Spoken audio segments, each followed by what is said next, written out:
So I've got this random scene. As you can see, the camera and lights are in the main collection.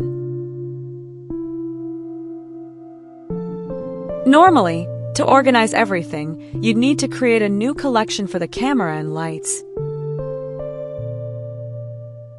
Then select all the lights and add them to the collection.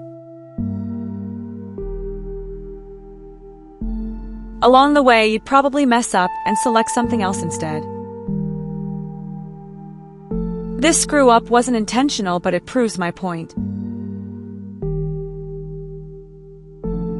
With this add-on, you just need to click a button and they all go into their own collection. Like magic. Python magic.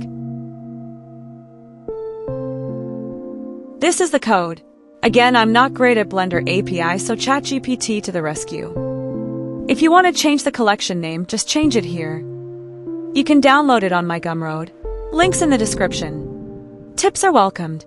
Yes, shameless, but it would help me continue making content. Pretty please? Thanks for watching.